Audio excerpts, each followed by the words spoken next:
Hola, mi nombre es Natalia y este es un nuevo capítulo de mi nuevo libro, Construye tu mente o alguien más lo hará. Ponte cómodo, tómate un vinito, un cafecito y disfruta de este audiolibro. Capítulo 10. La trampa de la idealización. Vemos a los demás no como son, sino como somos nosotros. Immanuel Kant. Cuando somos niños, vemos a nuestros padres como héroes. No es ingenuidad ni falta de inteligencia, es una necesidad psicológica. El cerebro infantil no está diseñado para tolerar la incertidumbre emocional de depender de alguien que percibes como débil, inconsistente o dañino. Necesita sentir que está a salvo, que hay una figura sólida que sostiene el mundo. Y si esa figura no es perfecta, la mente hace un pequeño ajuste creativo. La vuelve perfecta, o sea, la idealiza. No es que el niño no vea los defectos, es que no puede integrarlos. Aceptar que la misma persona que te cuida también puede fallar, herir o ausentarse genera una tensión demasiado grande. Así que el psiquismo simplifica la realidad, divide. Lo bueno es completamente bueno, lo malo es completamente malo. Se guían por dos polos extremos. Aquí aparece un concepto clave del psicoanálisis, trabajado por Melanie Klein, la escisión o el splitting, un mecanismo de defensa que organiza el mundo en extremos para hacerlo tolerable. Y aquí curiosamente los cuentos infantiles cumplen una función casi terapéutica. Las brujas, los villanos, los monstruos no solo son personajes, son depósitos emocionales.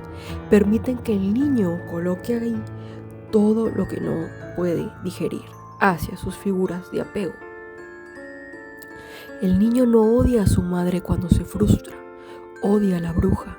Y la bruja, sin haber hecho nada, personalmente termina cargando con todo el resentimiento, una mártir narrativa básicamente. Este proceso no es un error, es una etapa. Con el desarrollo, si todo evoluciona de forma saludable, ocurre algo fundamental, la desidealización.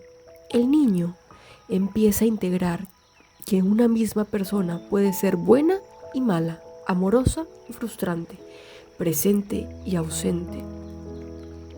En ese momento nace algo más complejo y más real, la ambivalencia.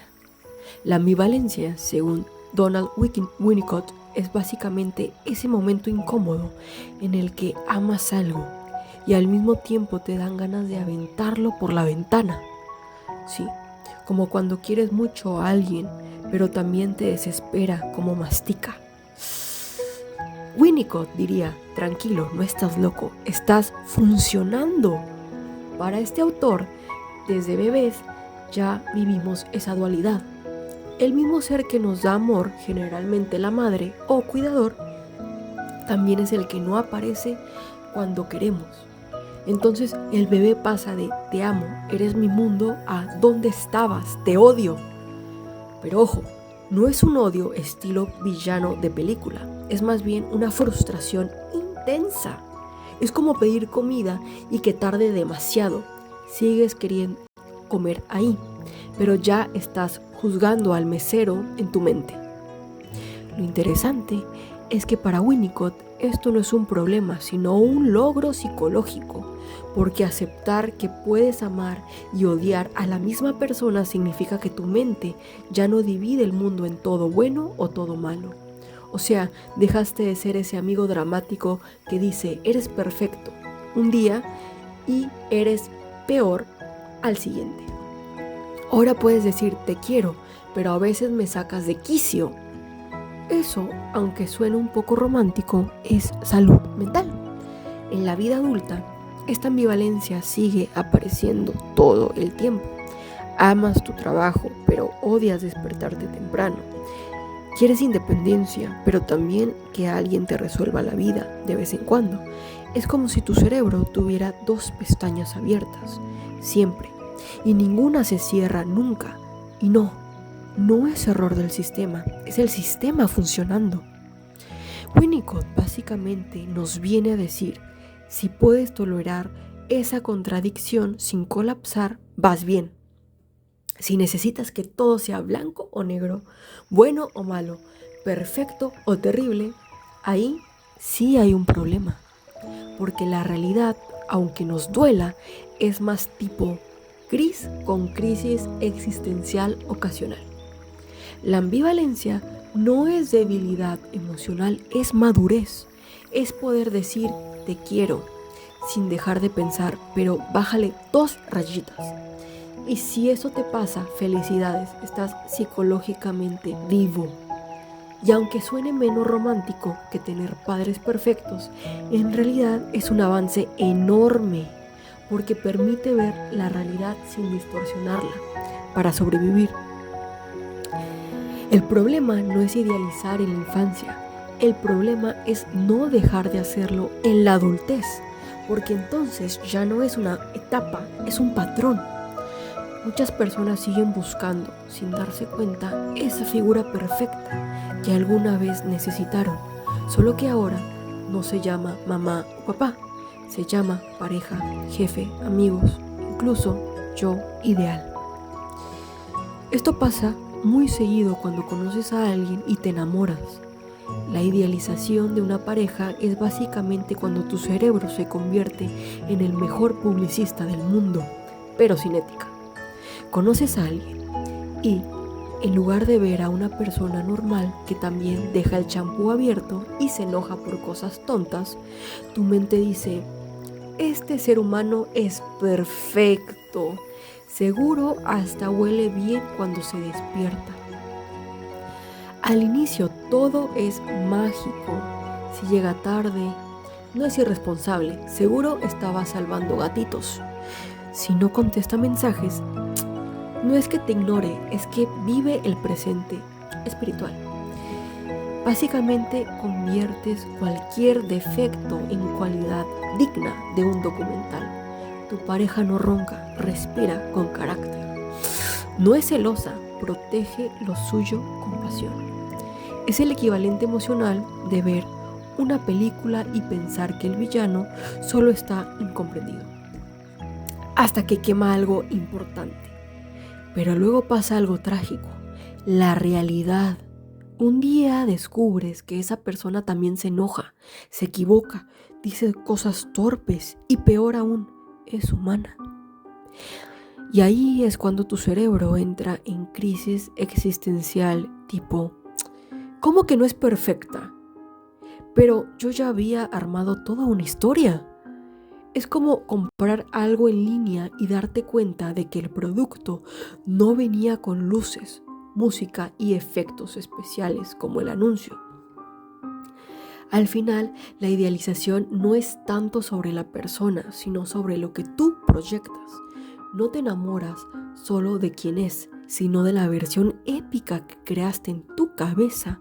Y cuando esa versión se cae, tienes 2 opciones, decepcionarte o reírte un poco y empezar a conocer a la persona real, que curiosamente suele ser mucho más interesante, aunque no salve gatitos todos los días. Y aquí ocurre algo interesante.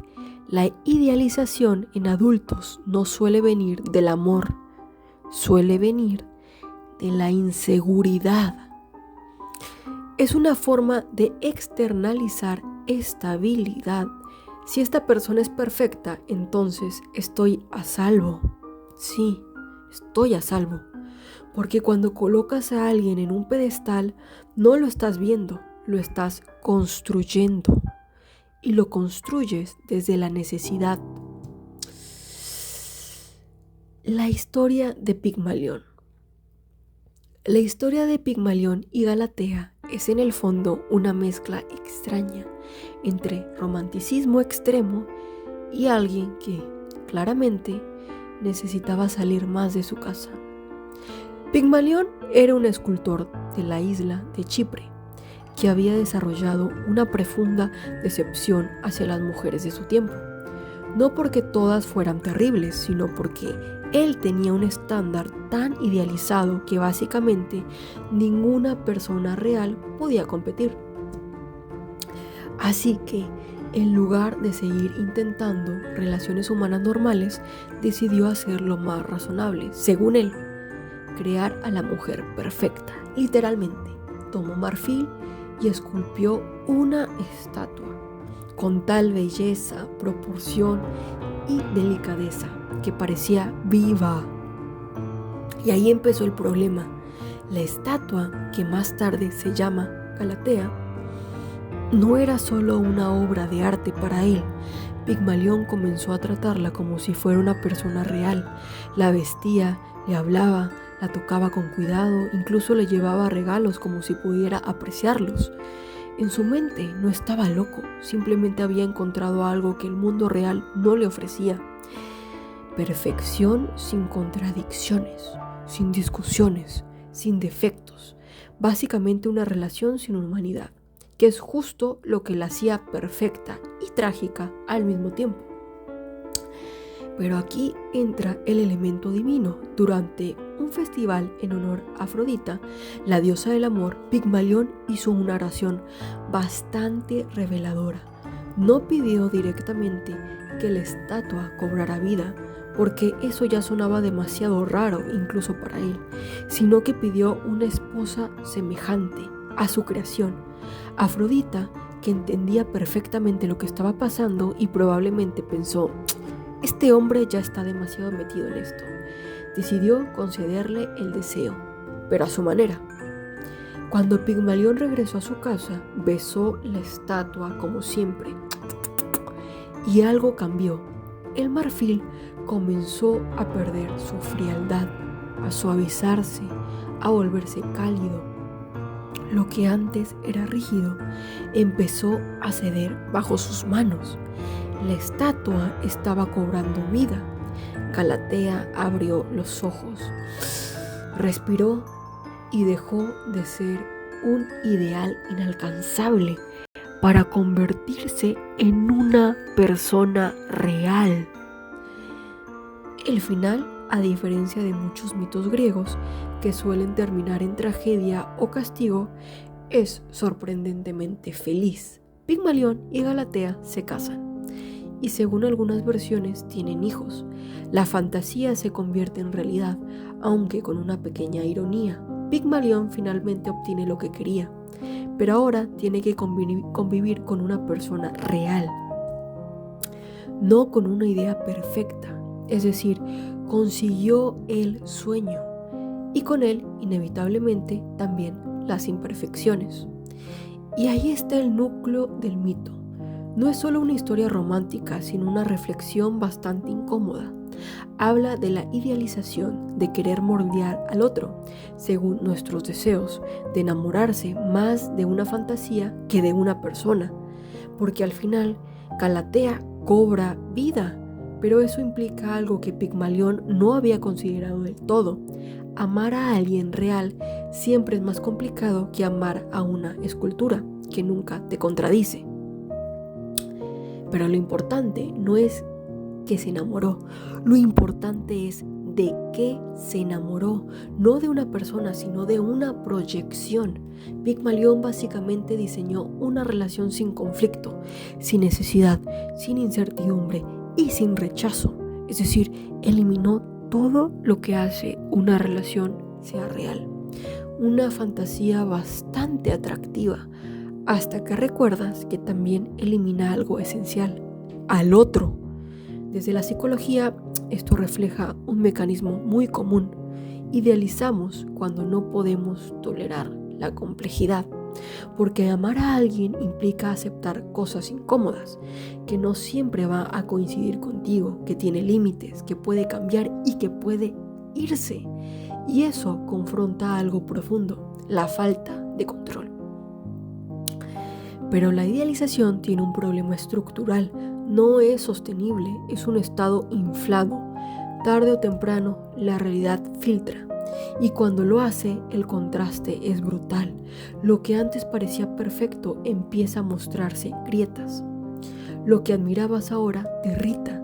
Lo que te daba seguridad ahora te genera duda. No porque la persona haya cambiado tanto, sino porque tú dejaste de verla como una idea. Aquí vuelve a aparecer el mismo mecanismo de la infancia, el splitting, pero ahora en versión adulta. Se pasa de "es increíble" a "no es suficiente" con una velocidad sospechosa. Y eso no habla tanto del otro, habla de la forma en la que estás percibiendo. Y este fenómeno no se limita a relaciones personales, también ocurre a nivel colectivo. En el caso del RMS, Titanic es un ejemplo claro. Fue idealizado como una obra casi perfecta, prácticamente insumergible. La percepción de perfección generó algo muy humano, exceso de confianza. Menos botes salvavidas de los necesarios, decisiones arriesgadas, una sensación de invulnerabilidad, el resultado, una tragedia. Más de 1.500 personas murieron, no solo por el iceberg, sino por la ilusión que algo no podía fallar, porque cuando creemos que algo es perfecto, dejamos de cuestionarlo, y lo que no se cuestiona, no se prepara. Entonces, ¿cuál es la trampa de la idealización? Que parece protegerte, pero en realidad te vuelve más vulnerable. Te da una sensación de control, pero sobre algo que no es real. Te da seguridad, pero basada en una distorsión. Y cuando la realidad aparece, porque siempre aparece, el golpe no es sola contra lo que pasó, es contra la ilusión que construiste. Idealizar es fácil, es rápido, es cómodo. Es en el fondo una forma elegante de evitar la incertidumbre. Pero crecer, emocionalmente hablando, implica algo menos glamuroso y mucho más difícil. Aprender a sostener lo imperfecto sin necesidad de convertirlo en perfecto. O destruir cuando deja de serlo. Porque al final, la verdadera seguridad no viene de creer que algo o alguien no va a fallar, sino de saber que, incluso cuando falle, ya no necesitas engañarte para sentirte a salvo.